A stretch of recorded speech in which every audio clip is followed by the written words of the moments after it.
जय हिंद, जय श्री बालाजी की। कैसे हो? तो कुछ पढ़ाई के बारे में जानकारी ले। जैसा कि आपको पता होगा, कक्षा 12 की राजनीति विज्ञान की पुस्तक है। राजनीति विज्ञान की जो पुस्तक है, वो पुस्तक तो एक है, परंतु एक पुस्तक ही लगी हुई है। पुस्तक कक्षा 12 में राजनीति विज्ञान की पुस्तक तो एक ही लगी हुई है, परंतु उसको दो भाग में विभाजित कर रखा है। दो भाग में विभाजित कर रखा है, भाग ए और भाग ब। दो भाग में विभाजित कर रखा है और दोनों भाग को अलग अलग नाम दिया गया है। जैसे भाग ए को नाम दे रखा है राजनीति विज्ञान की मूल अवधारणाएं। क्या नाम दे रखा है? राजनीति विज्ञान की मूल अवधारणाएं। अब इस टॉपिक से ही पता चल रहा है, इसके नाम से पता चल रहा है कि इस जो भाग ए में हमें क्या पढ़ेंगे। इसने कहा राजनीति विज्ञान की मूल अवधारणाएं, यानी राजनीति विज्ञान है जो राजनीतिक जो शब्द है, वो राजनीतिक शब्द की उत्पत्ति कैसे हुई थी, वो शब्द हमें क्या कहना चाहता है, हमें क्या बताना चाहता है। इस राजनीति विज्ञान जो विषय है, उस राजनीति विज्ञान में क्या पढ़ेंगे, तो उसकी मूल अवधारणा भाग ए में पढ़ेंगे। और मूल अवधारणा में मैं बात करें तो इस मूल अवधारणा में क्या पढ़ेंगे? जैसे पढ़ेंगे न्याय के बारे में कि न्याय क्या है, धर्म के बारे में, धर्म के साथ साथ उस राजनीतिक संस्कृति के बारे में पढ़ेंगे कि संस्कृति क्या है। और संस्कृति के अलावा अपन इसमें जो सहभागिता है, यानी आपका जो मेल मिलाप है, आपका जो जुड़ाव है, वो कैसा है, सहभागिता के बारे में पढ़ेंगे। सहभागिता के साथ साथ अपन कुछ विचारक हैं जिन्होंने अपने सिद्धांत दिए थे, उन सिद्धांतों के बारे में पढ़ेंगे। जैसे कार्ल मार्क्स के द्वारा मार्क्सवाद दिया गया था, मार्क्सवाद पढ़ेंगे। मार्क्सवाद के अलावा अपन जैसे गांधी जी ने अपना जो सिद्धांत दे रखा है गांधीवाद, उस सिद्धांत को जाना जाता है गांधीवाद से। उस गांधीवाद के बारे में पढ़ेंगे, यानी गांधीवाद क्या है, उस गांधीवाद के बारे में पढ़ेंगे। गांधी जी के जो विचार है क्या थे, वो इसमें पढ़ेंगे। इसके साथ साथ हम किसी राष्ट्र की जो योजना है, यानी जो सुनियोजित योजना है, यानी नियोजन के बारे में इसे भाग में पढ़ेंगे, नियोजन के बारे में। और नियोजन के साथ साथ भारत देश के जो नीति आयोग है, उस नीति आयोग को भी इसमें पढ़ेंगे।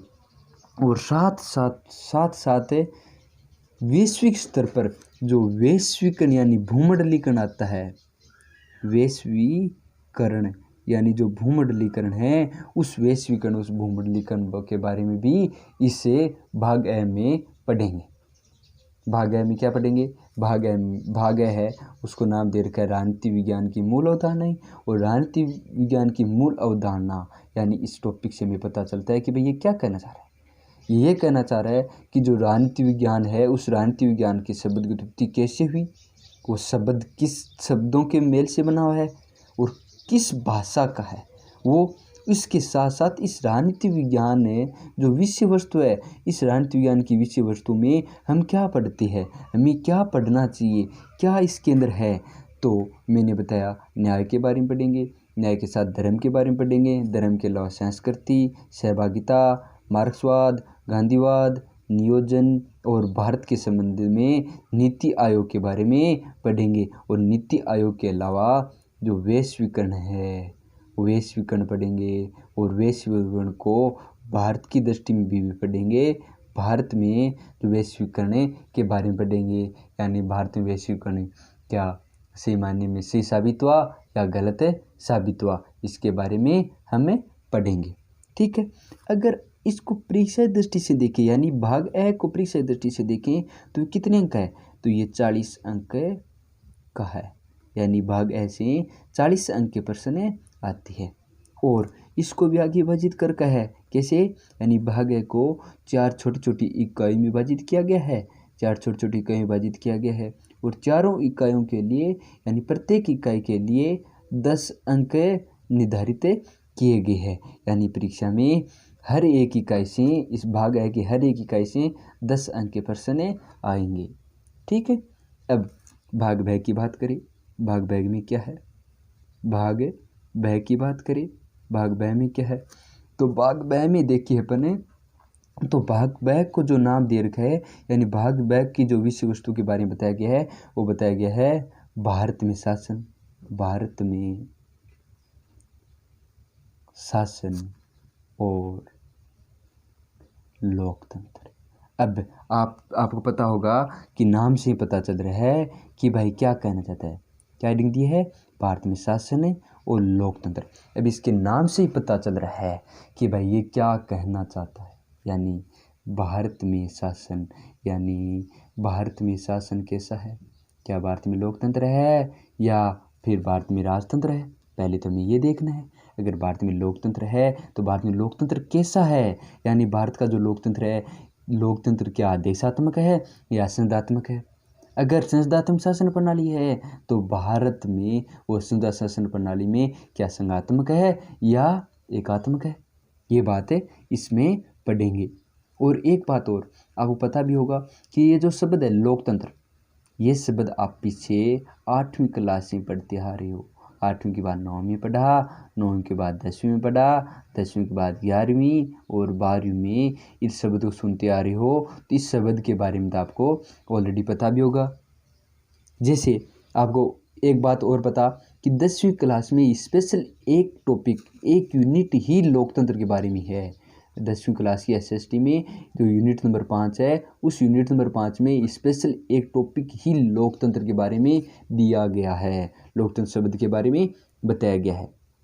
ठीक है, लोकतंत्र का सामान्य अर्थ देखें तो लोक यानी जनता, तंत्र यानी शासन, यानी लोकतंत्र यानी जनता का शासन ही लोकतंत्र कहलाता है। ठीक है, और लोकतंत्र की जो सर्वाधिक परिभाषा है वो प्रचलित परिभाषा किसकी है, अब्राहम लिंकन की, यानी किसकी परिभाषा है, लिंकन साहब की, लिंकन साहब की परिभाषा प्रचलित है। ठीक है, अब देखें तो भारत के में शासन और लोकतंत्र, इसमें हम क्या पढ़ेंगे, इसमें अपन पढ़ेंगे सबसे पहले अगर भारत में शासन यानी वर्ण शासन प्रणाली कैसी है। अगर भारत में शासन प्रणाली लोकतंत्र शासन प्रणाली है तो फिर क्या भारत का संविधान है, अगर भारत का संविधान है तो क्या भारत का संविधान लिखित है, अगर भारत का संविधान लिखित है तो क्या भारत का संविधान निर्मित भी है। जी हाँ, भारत का संविधान निर्मित है, यानी भारत का संविधान हर एक देश से ग्रहण करके उस देश से जो मुख्य बातें थी वही ग्रहण की गई है, यानी उनकी कॉपी नहीं की गई है, मुख्य बातें की गई है। भारत का संविधान निर्मित है, यानी भारत का शासन है वो संविधान से चलता है, यानी भारत में जो शासन प्रणाली चलती है वो संविधान प्लस विधान, यानी इस शब्द से, इस संविधान से भारत का शासन चलता है।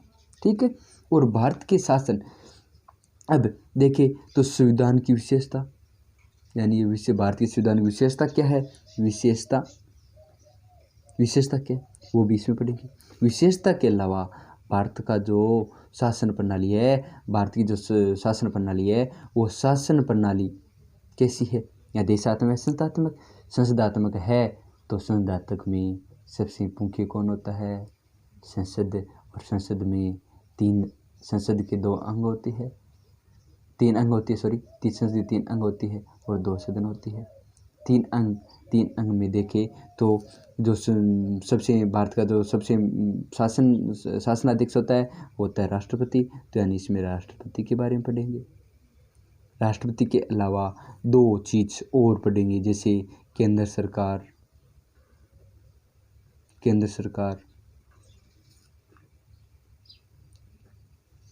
राज्य सरकार, इनके बारे में भी इसमें पढ़ेंगे, यानी संघीय व्यवस्था के बारे में पढ़ेंगे। इसके अलावा साथ साथ में अपन पढ़ेंगे मूल अधिकार। अब जैसे मैंने बात की थी मूल अधिकार, निधि तत्व है, मूल कर्तव्य, ये सब इस भाग में पढ़ेंगे। क्या क्या पढ़ेंगे, मूल अधिकार,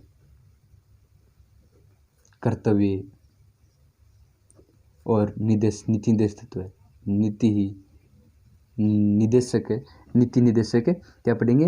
मूल कर्तव्य, नीति निर्देशक तत्व इसमें पढ़ेंगे। ठीक है। अगर इसको परीक्षा दृष्टि से देखें तो परीक्षा की दृष्टि से इसको भी 40 अंक दिया गया है, 40 अंक निर्धारित किया गया है और भाग ब को भी 4 इकाई में विभाजित किया गया है। कितनी इकाई में विभाजित किया गया है? 4 इकाई में विभाजित किया गया है। हाँ, इसमें एक बात अलग है। बात अलग क्या है? तीसरी व चौथी इकाई को थोड़ा सा अलग किया गया है। तीसरी इकाई 8 अंक की निर्धारित की गई है, जबकि चौथी इकाई 12 अंक की निर्धारित की गई है। 12 अंक की निर्धारित की गई है और इस चौथी इकाई से जो अंतिम 30वां क्वेश्चन, पेपर में 30वां क्वेश्चन आता है, अंतिम क्वेश्चन होता है, वो क्वेश्चन इस चौथी इकाई से ही आता है। जैसे इस बार जो क्वेश्चन आया था, वो क्वेश्चन क्या आया था?